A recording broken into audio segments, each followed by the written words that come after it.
city and into territory on west, there's just one way to handle the killers and the spoilers, and that's with a U.S. Marshal and the smell of gun smoke.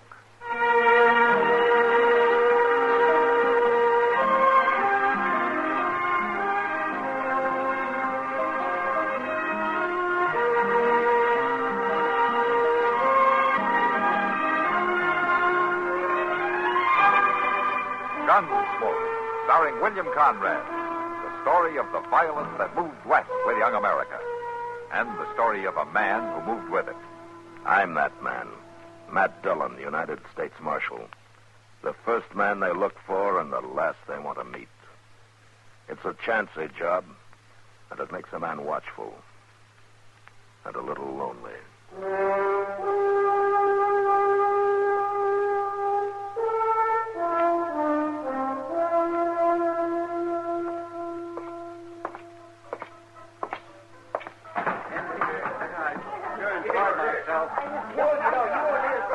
Hello, Kitty.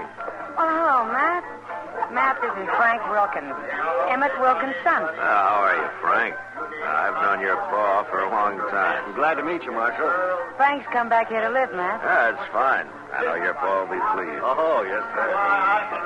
I can sing louder and fight harder and tell more lies than any man in this territory. Who's that? I heard him say his name's Bull Hogan, Marshal. Yeah, it seems he's a buffalo hunter. He just sold a load of hides and can't wait to get rid of his money. Looks like his friend there's kind of anxious to help him. Yeah. I got $50. It says Bull is right. Hey, bartender, I told you I want a bottle of the best. This stuff ain't got the strength of pop. Now, you fetch me a drink that'll scratch going down and thump when it hits bottom. Now, hop to it. Bartender, when Bull says hop, you hop. Yeah. Hey, you! You put that gun back in your holster and you leave it there. Who are you? I'm the marshal here. Yeah? Bull, look what's spoiling our party. Oh, we don't mean no harm, Marshal. Have a drink. You're going to pay for this damage, understand? Well, sure I am. I've been out in the prairie 6 months, Marshal. I aim to have some fun tonight, that's all. All right, go ahead. But leave a little of the town standing for the people who live here, will you?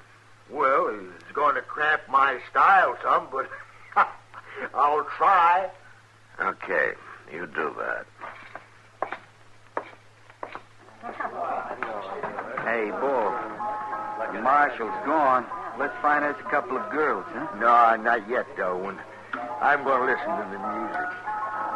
Hey, What? that's a real looker over there at that table, Bull. Well, go get her. I sure will. Howdy. We're busy, mister. Well, this chair ain't. Now, look here. What's your name? Frank Wilkins. Oh, you go on back to your friend. Not you, mister. You, little lady.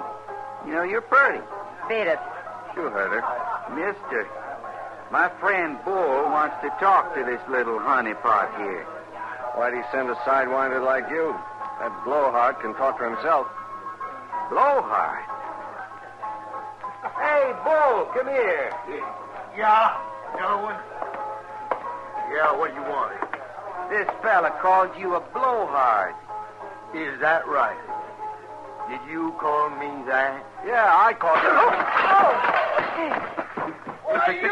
Oh, now, don't go for that gun. It's just a friendly fight. I ain't mad at you. We got a difference of opinion is all. Hit him again, Bull. Why, sure, but not here. Like the marshal said, no need to bust up the place. We'll go outside. Unless you're yellow. Frank, It's don't... all right, Miss Kitty. You wait here. Come on, everybody. Me and this fellow's going to kick up some dust, and the loser buys the drink. Come on. Now. Come on. Over here, Bull. Yeah. All right, now stand back there. Give him some room. Yeah, now. You ready, mister? Yeah, I'm ready.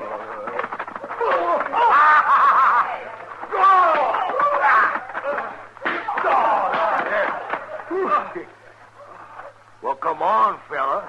Get up. He can't. You whipped him good. Why, that wasn't hardly no fight at all. Oh, shucks, we can't wait around for him to buy the whiskey. I'll buy it. Drinks for everybody. Inside. Everybody inside now. Hey, gentlemen, come on here. Dump some water on that fella. Sure, Bull. I'll take care of him. Real good care of him. Call me a sidewinder, huh?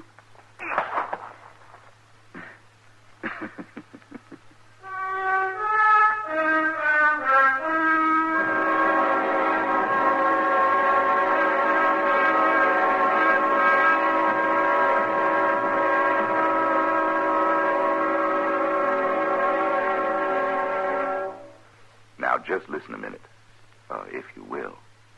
I've got a little story to tell you. Well, it's not so little. It's sort of a tall tale. It's about a Navy hero. Alfred Bullrod Stormalong was his name. Oh, he was a legend, he was. Where he was born doesn't matter, but he was first heard of in Boston Harbor. That was when he signed on as a member of the crew of a ship called the Lady of the Sea. Now, old Stormalong stood 30 feet tall and had muscles in his arms big as powder kegs. And when the good captain got a look at him, he said to the rest of the crew, "Here's an able-bodied seaman for you." Then he entered Alfred Bullrod's name in the log as Stormalong, A.B. Somebody realized that the A.B. could also stand for able-bodied, and they sort of picked it up. And for a long time, seamen would put that A.B. after their own names, meaning able-bodied seamen. Yes, sir. Well, old Stormalong was a great sailor, he was. And it wasn't many a year before he captained his own ship. The courser it was, one of the biggest afloat. Why, it was so long from stem to stern, it took a man on horseback 24 hours to make the trip. The mast was hinged so to let the sun and the moon get by. Took a man a week to climb the rigging. Yes, sir. The courser was a big one. And Stormalong's skill as a sailing man became known throughout the 7 seas.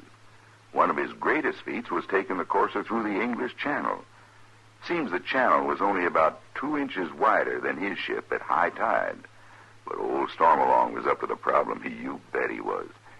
He bought all the soap in Holland, and he and his men greased down the sides of the courser. Well, sir, it slipped through that old channel as slick as a whistle. Didn't damage it one bit. But so much of that soap rubbed off onto the English coast that to this day, the cliffs of Dover are white. Of course, you believe me, don't you? Say, it's nice being citizens of a country where you can laugh and talk about things free as a breeze, and write and read and worship, too. Yes, sir. Maybe you don't think about it much, but you should.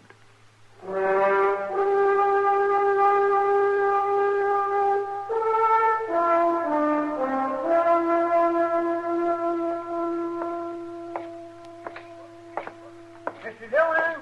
What? Mr. Dillon? Mr. Dillon, I've been looking all over for you. Well, you found me, Chester. What is it? Frank Wilkins.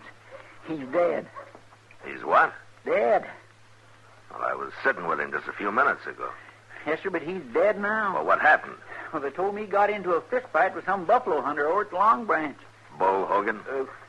Yes, sir, that's the name. He went outside, and that man plain beat Frank to death with his fist. Wait a minute, Chester. Do you mean that all those people at the Long Branch stood and watched it and nobody stopped it? Well, it don't make sense, but they must have saw it. You know how they are when there's a fight. I'm going to have me a talk with those citizens. Well, I already talked to some of them, Mr. Dillon. They swear up and down it was a fair fight. Chester, in a fist fight, a man's beat long before he's beat to death. And anybody not crazy for blood knows that. I can't understand it. But one thing's for sure. Frank's dead. Doc examined him and then had the body moved over to his office. Is Bull Hogan still at the Long Branch? No, sir, he ain't. He's gone. Well, he won't get far. I'll see to that.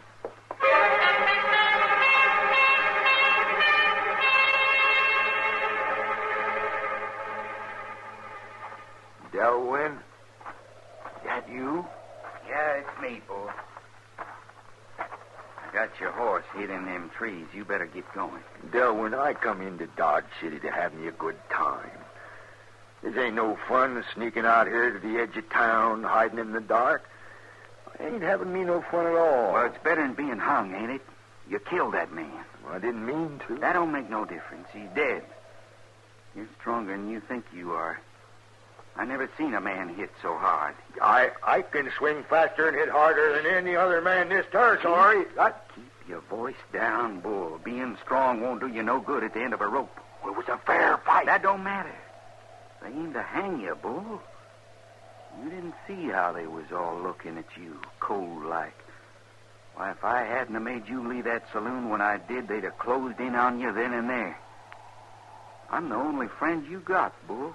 Delwyn, you ought to tell them that I didn't mean to do it. That wouldn't do no good. Not now. Your only chance is to get out of town till they cool off. Now, come on. Lucky I remembered seeing that old sod hut upriver on my way in. It's a good place to hide. You reckon I can find it? You go just like I told you, and you find it. I don't want no thanks for this, Bull. I'm risking my neck to help you, but that's what friends are for. Stay here in town and see how the wind blows. Tomorrow I'll ride out and let you know. Bring some grub and a bottle, huh? Sure. Now get going. I ain't never run away from nothing before in my whole life. You ain't running away, Bull. You're being smart. I ain't never tried that before, neither. I hope it works.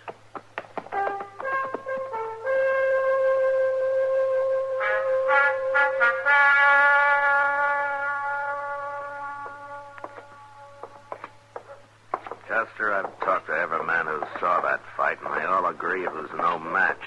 But while it lasted, it was fought fair. I guess I gotta take their word for it. Yes, sir, you sure do. They were all surprised that Frank died from it, though. Well, my, I'd be surprised if he hadn't. Didn't knock down that hard. Yeah, cracking his skull on something when he fell. There's only one thing, Mr. Dillon. If it was such a fair fight, why did that cussed Bull Hogan light out so fast? I don't know, Chester. I don't know. Yonder's Miss Kitty. Yeah. Matt, did you find Bull Hogan? He left town, Kitty. I'm gonna trail him in the morning. Oh, Mr. Wilkins stopped in to see me. Well, he don't blame you none for what happened, Miss Kitty. Oh, no, Chester. He was just real broken up about his son. Matt, did you know he's offered $1,000 reward for Bull Hogan? Yeah. I wish he hadn't. Well, it's easy to see how he feels. Matt, that Delwyn Casper's here. Yeah. Hey, Casper. First, I want you to tell me where Bull Hogan is. And then I want you to get out of Dodge and don't come back.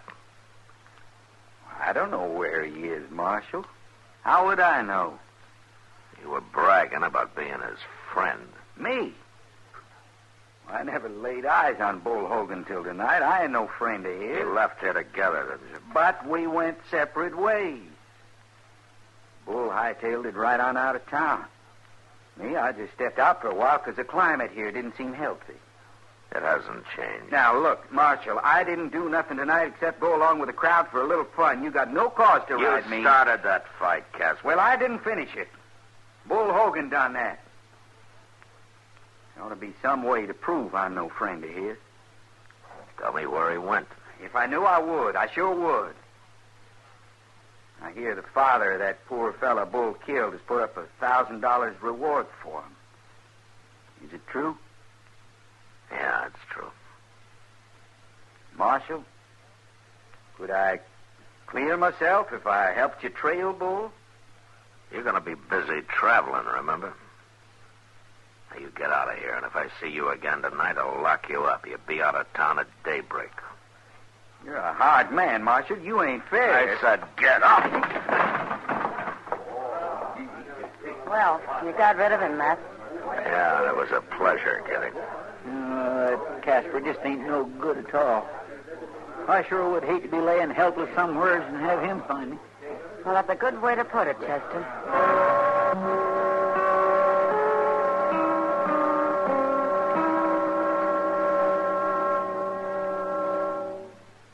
The United States Army, a gallant record of peacetime service. 1904, commercial business is transacted by radio for the first time through the United States Army Signal Corps station in Alaska.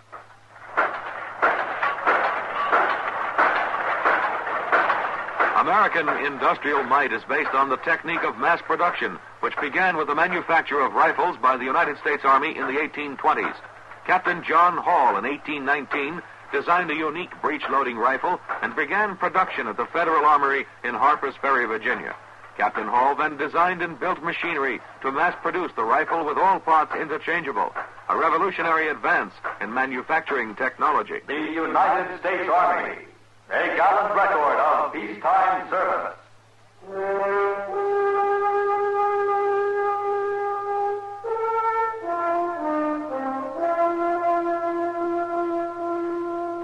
Bull? Hey, Bull. Is that you, Delwyn? You got here early. Yeah. I see you found the hut. There's nothing to it. You gave me real good directions, Delwyn. What's the news? It don't look good for you, Bull. They got a $1,000 reward out. No, it was a fair fight. It ain't like I done murder. They think you did. It's the same thing. Did you bring me something to eat? No. I thought about it. I decided not to waste the money. No, what do you mean, waste it?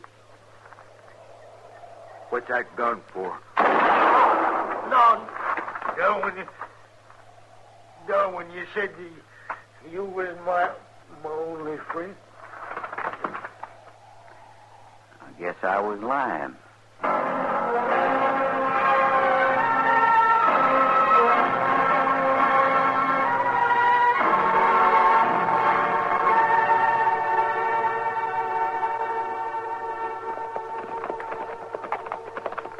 Mr. Dillon, I swear I just don't understand you today. First off, you run that Delwyn Casper out of town, then we meet him out here heading back to Dodge, and you tell him it's all right. Well, he says he got Bull Hogan. He claims the reward. Yeah, and you just look at him and nod, just say that money's all his right now. You think he really got Bull Hogan? There's no doubt about it. All we got to do now is get him. Casper killed Frank, Chester. What? He probably clubbed him with a pistol. You know, it's something you said to me that started me thinking in that direction. Me? Yeah, you said that you'd sure hate to be helpless and have Casper find you. I'm sure now that that's what happened to Frank. The problem is to prove it. There's that sod hut he talked about. Yeah.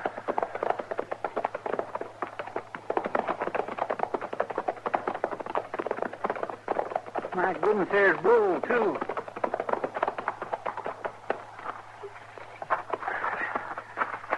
Bull Hogan, new shirt and all.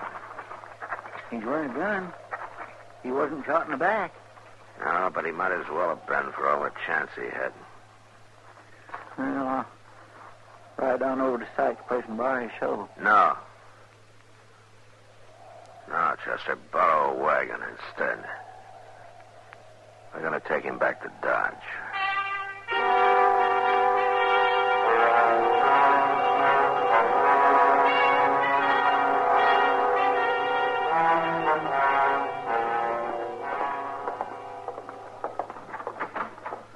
Here he is, Mr. Dillon.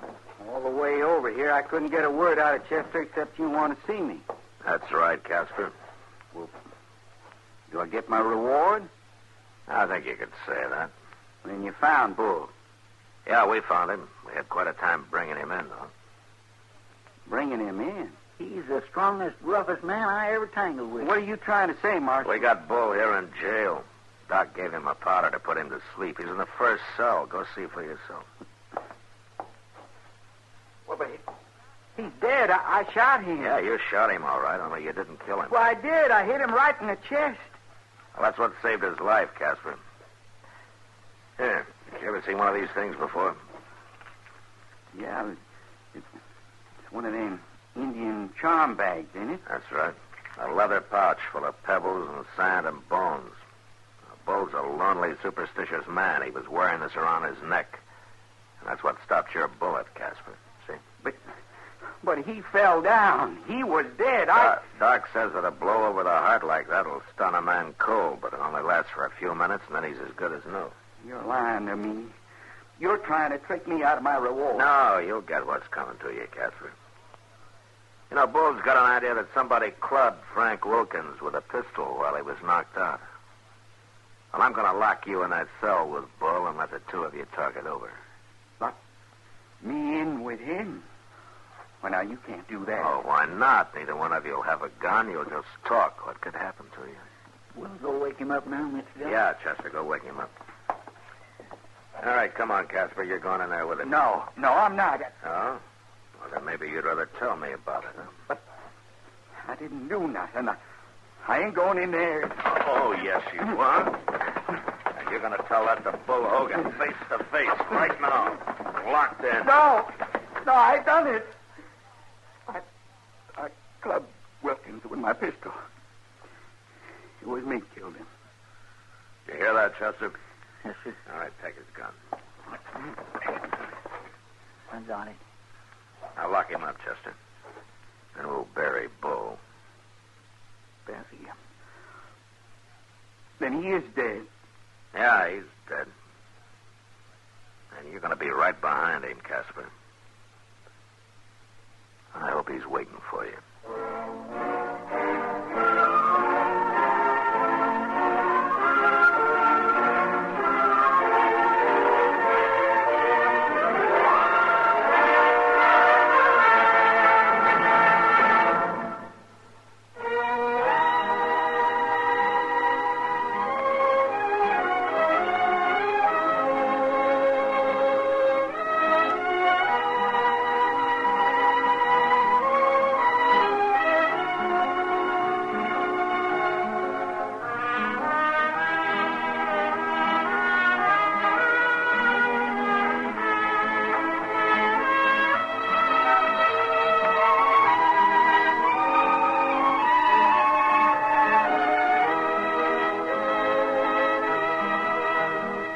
Gunsmoke. Produced and directed by Norman McDonald, stars William Conrad as Matt Dillon, U.S. Marshal. The music was composed and conducted by Rex Corey. Sound patterns were composed by Ray Kemper and Bill James. Featured in the cast were Parley Bear as Chester, Howard McNear as Doc, and Georgia Ellis as Kitty. George Walsh speaking. Join us again next week for another story of the western frontier of America in the 1870s on Gunsmoke. This is the United States Armed Forces Radio and Television Service.